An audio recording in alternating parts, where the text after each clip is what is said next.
ایک دوسرے کو عزت دو، برداشت کرو۔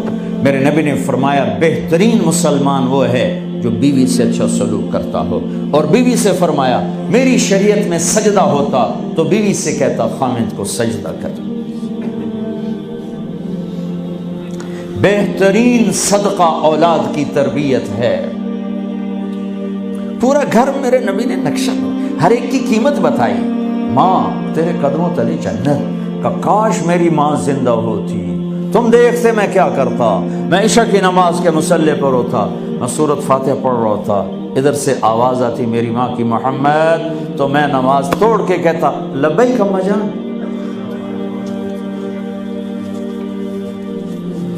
باپ کا تیرے جنت کا دروازہ ہے، باپ تیری جنت کا دروازہ ہے، کھولنا توڑنا نہیں، کھولنا توڑنا نہیں، توڑ لیا تو جنت میں نہ جا سکو گے۔ سب سے بہترین مسلمان جو بیوی سے اچھا سلوک کرے، سب سے بہترین عورت جو اپنے خامند کی منشا کو دیکھے۔ پھر آپ نے ایک عجب بات فرمائی جو معاشرے میں بہت بوجھ بنتا ہے جس کا، ہاں بھائی تمہیں ایسا صدقہ بتاؤں جس سے بڑھ کے کوئی صدقہ نہیں، تمہیں ایسا صدقہ بتاؤں جس سے بڑھ کے کوئی صدقہ نہیں۔ انہوں نے کہا جی کیا؟ کہا الابنۃ المردودہ، جس کی بیٹی کو طلاق ہو گئی یا بیوہ ہو گئی اور گھر واپس آ گئی ماں باپ کے، یا ماں باپ نہیں ہے تو بھائی ہیں، وہ ایک بوجھ بنتی ہے ماں باپ پر بھی، اور بھائی تو ویسے ہی باغی ہو جاتے ہیں۔ میرے نبی نے فرمایا اس بچی پہ خرچ کرنا کائنات کا سب سے افضل صدقہ ہے۔ گھر، ایک گھر کیسے چلتا ہے؟ ہمارے ہاں پنجاب، سندھ، بلوچستان سرحد میں بہنوں کو وراثت میں کوئی حصہ نہیں ملتا، سب بھائی کھا جاتے ہیں۔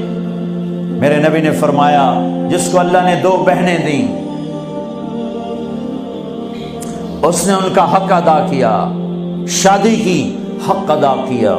ماں باپ کی وراثت میں سے ہوتا ہے، اگر میں نے کوئی خود کمایا ہے اس میں بہنوں کا حق نہیں، ماں باپ سے اگر 1 روپیہ بھی آیا ہے تقسیم کیا جائے گا۔ جس نے بہنوں کا حق ادا کیا، شادی کی حق ادا کیا، اس پہ جنت واجب ہو گئی۔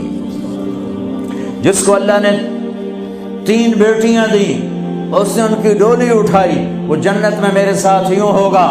ایک بولے اگر 2 ہوں، کہ جس نے 2 بیٹیوں کی شادی کی وہ بھی ایسے ہوگا۔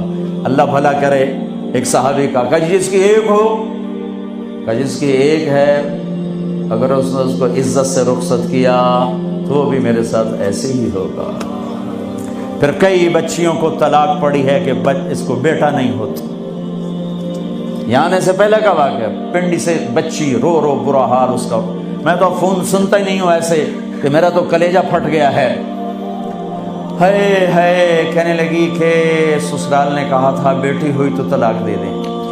میں نے کہا اس میں میرا کیا قصور ہے، اور بیٹی ہی ہوئی اور مجھے طلاق پڑ گئی، اور میں گھر آ گئی 22 سال کی عمر۔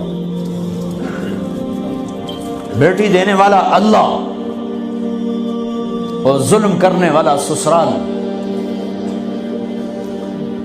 میرے نبی کو اللہ نے بیٹے دے کے اٹھا لیے، قاسم اٹھا لیے، عبداللہ اٹھا لیے، ابراہیم اٹھا لیے، 4 بیٹیاں دی، 3 زندگی میں اٹھا لی، زینب، ام کلثوم، رقیہ، تینوں آنکھوں کے سامنے چلی گئیں۔ فاطمہ سے نسل چلی، آپ نے فرمایا لوگوں کی نسل بیٹے سے چلتی ہے، میری نسل میری بیٹی فاطمہ سے چلی۔ اس لعنت کو دھویا۔ عورت کا کیا قصور ہے اگر اس بیچاری کو بچیاں ہو رہی؟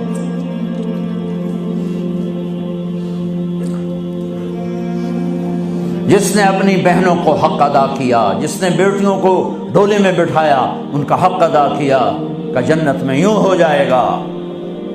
بہنوں کو دینا اتنا ضروری ہے، حرام ہو جاتی ہے روٹی۔ میں نے مولانا جمشید صاحب میرے استاد ہیں، میں نے ان سے تفسیر پڑھی۔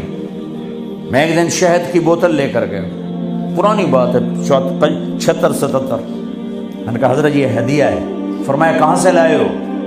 کہ میرے اپنے باپ ہے۔ فرمایا تیرے باپ نے اپنی بہنوں کو، تیرے باپ نے اپنی بہن یعنی میری پھوپھیوں کو، تیرے باپ نے اپنی بہنوں کو زمین میں سے حصہ دیا تھا؟